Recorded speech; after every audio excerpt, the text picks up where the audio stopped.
Good morning. Thank you for joining us for our Facebook Live event, Shopping the Showhomes. This is episode 5 of a series to help anyone that is shopping for their next property by visiting the Showhomes. We want to share our experiences and information regarding purchasing a new home from a new home builder or developer. So if you have any questions this morning, and if you are watching this after our live event, please type in your questions below and we will answer them as best we can. My name is Maria Marcos. I'm a licensed realtor with Pro Realty. Previously, I was in new home sales for about 13 years, mainly as an area manager. And my name is Joanne Aceron-McLean. I'm also a licensed realtor with Pro Realty. I worked in the new home sales industry for almost 7 years, and mostly as an area manager for a few of the home builders. And also for my last project, which was downtown, I worked as the sales manager for one of the new condos. Yeah. So thank you for watching this morning. Today we want to talk about, we have a list of 50 questions to ask area managers. So we're happy to share this with you, but we want to go through some of the questions and answer them. So it's a list of about 50 questions. We'll go through a few and what some possible answers will be. So this is if you were planning to build a home. So you're going to select the builder, the neighborhood, etc., but pick the lot, pick your floor plan, and then these are some questions that you'd want answered before deciding. So will I receive a final copy of the plans and drawings? So it depends on the builder, but typically they do give you a set of blueprints. You would go over them with the area manager first, initial that everything looks good, and then they would give you a package. Right, and sometimes, so the reason you should ask is there are builders out there who actually will not provide you with the blueprints. Really, it's property of the home building company because it's their drafters that come up with it. So apparently they don't have to give it to you. But if that's something that's important to you, that down the road, if you want to be building your basement development perhaps yourself, or just to know the dimensions, etc., of your rooms, anything else in the house, then this would be definitely a question you'd want to ask. Another question is, what options are available to be changed on the floor plans? So depending on like whether it's structural, so things like moving a wall, moving an island, ceiling heights, basement development, those are things that, depending on the builder, they have to be done at a certain point. Right. And some changes can't just be changed because it looks like it could work on a plan. Sometimes there are definitely structural walls that you have to consider, electrical that you'd have to consider. Some walls can't come down because maybe plumbing is running through them, etc. So one way that I know that some builders help along this process is having options. So you might have a second floor plan and then 4 options where instead of a tub shower, you can separate it, maybe eat up some closet space to make the bathroom bigger, or convert a bonus room into a 4th bedroom instead because you don't need the bedroom. Even laundry, so sometimes if laundry is on the main floor, you prefer it on the 2nd floor, then they could have an option. Otherwise, unless you're a custom builder, then they are definitely more versed at what you can do at the area manager level, because that will always go to the drafting people. Yeah. Right? Yeah. So, make sure you ask those questions up front because there may be a cutoff point where you can make some of those changes. Yeah, so Maria had referenced initialing. So be very careful because when you are initialing, you are basically giving your okay.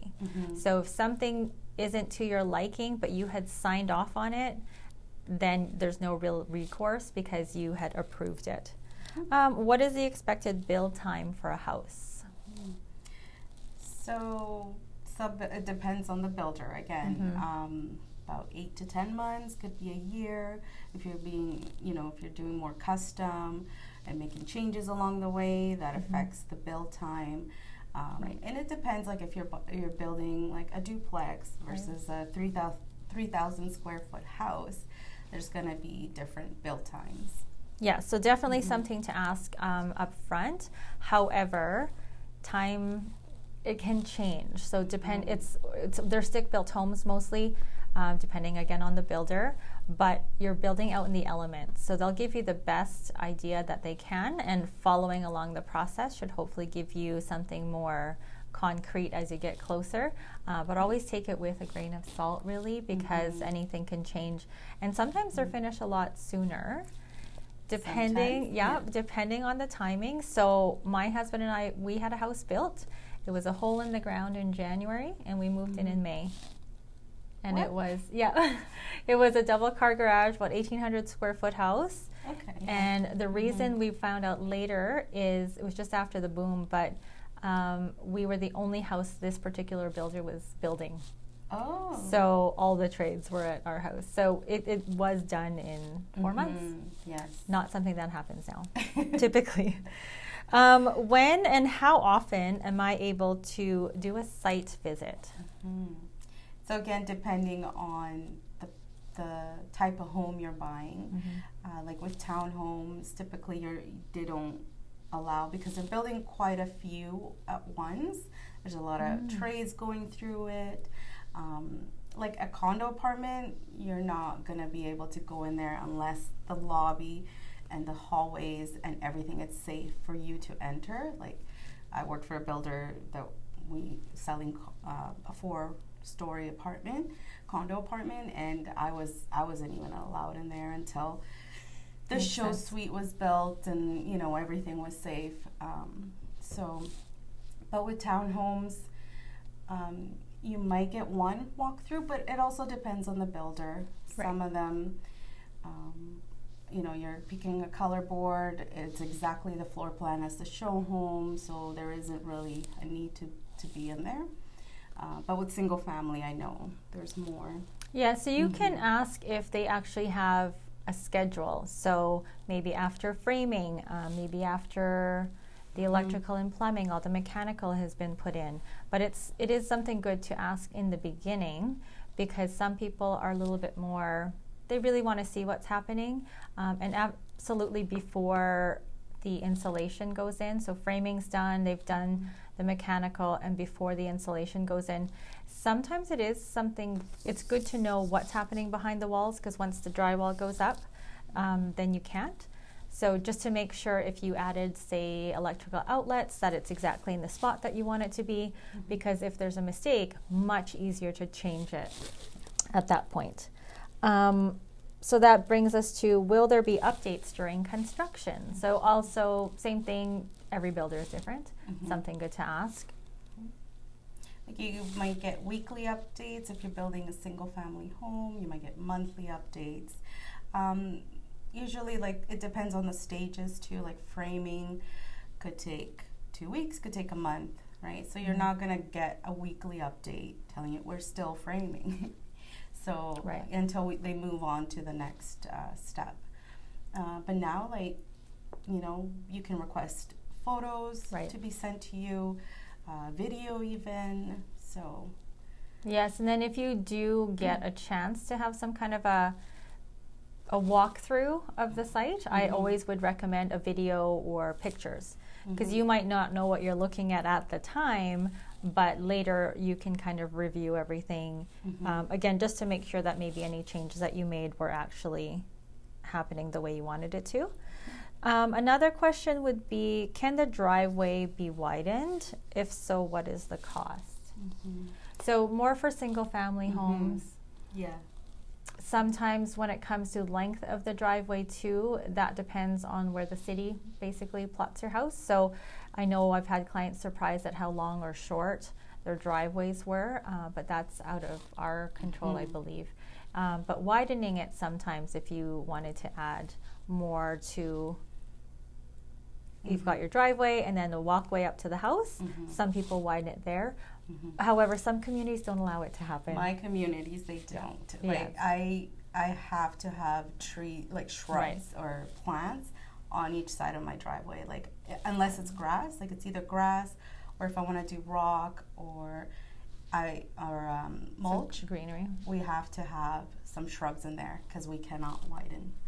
Yes, and that's all based on the architectural controls, Mm-hmm. right? So you can't have everybody just with all these wide driveways necessarily, depending on the community. So if that's something that's important, maybe there's 2 or 3 vehicles in the house where you just want that extra space. That is something you would ask. Another is, can electrical outlets be added? So I kind of spoke to that a little bit. A big one, I think, is, say, in the bedrooms. Sometimes you come across homes where there's really just one spot for the bed and there's one outlet and it's in the middle. In the middle, where you're going to put your bed. Right. So if you're mindful, and a lot of builders, it's already there where you've got the 2, so one on each side of the bed, so that you can plug in your lamps, your alarm clocks, etc. But sometimes too, if you have an idea, say for a theater room, etc., or even having a conduit, so that would just mean if you plan to place your television up higher, you can actually hide the cords behind so they drop in the back, etc. So that's something that you could ask your area managers. At what point are we able to make changes for the interior selection? So we've touched on this a little bit, so can speak to that again. Yeah, like with a multifamily builder, usually production builders, they order all of the materials like as soon as it goes to the field. So they won't change things typically because they are building more homes. It's a time factor, right? Like if they go back and make a change, mistakes might happen too because everything's going, it has a schedule and that would interrupt the process. So normally like you sign and then that's it. Right. With multifamily and then custom, of course, it's different. Yes, and then they'll sometimes talk about, if they don't have it in stock, then they do have to order it, and sometimes there's delays. Those are never fun for customers, but again, if you're making specific changes that don't go with the flow, that would be expected. And so a lot of times if you're told, well, we can't, it's past the timing, even though it seems like, well, what do you mean? There's still lots of time. There's different processes that happen on the back end that might just not make sense. So you're wanting to be as sure as you can be when you're making your selections. And then up to what point can we add structural upgrades? So again, make sure which builder you're working with and what kind of changes they allow, right? I think is what we're seeing here. Yeah, and that is right up at the beginning. So a couple of things Maria and I were talking about were basement floor heights. So I've worked for builders where we would communicate that we did true 8-foot ceilings, and that's because the foundation wall for the lowest level in the basement was actually poured at 8 foot 4 inches, so that when the concrete slab that is your basement floor gets poured, that's 3 to 4 inches, that eats up some of your height. So you've probably been in basements that feel a little bit lower, and that's because it could be an 8-foot ceiling, but it actually dropped to 7-9. So an upgrade for the main floor, 9-foot ceilings is always a good idea. It's usually a few $1,000s. It's not something you can change later, but the basement floor height is also a good idea if it's an option, and usually it is, that you bump that up to even to 9-foot ceilings, just to give you that little bit of height and space, and it just doesn't feel so tight. How much for a full basement development is another question. So you can research if you wanted to do it after the fact and find someone to come and do it. And then you have to remember that you have construction happening in your home while you are living in it. So there's definitely pros and cons to pros to getting it with the builder. It's done, right? And you have professional, you don't have to oversee the whole construction, like you just move in and it's done. Cons would be you are going to pay a little bit more, a lot more sometimes, because, it's again, the builder is profiting off of it. It's a business, It's a business. Sure. And then because your landscaping's not done as well too, you just risk that having your basement development. If you know, you get a big rainstorm, water might get in the window wells because your grate is not finished on the outside. So there's a little bit of risk with that too. Another question, will I require a home inspection before possession? So we kind of like that question, obviously. Yeah. So there are some builders that do provide a third-party home inspector to come in right before possession. There are some that do not do that whatsoever, but you are welcome to obviously bring in an inspector. However, I do know there are some builders that don't want that to happen.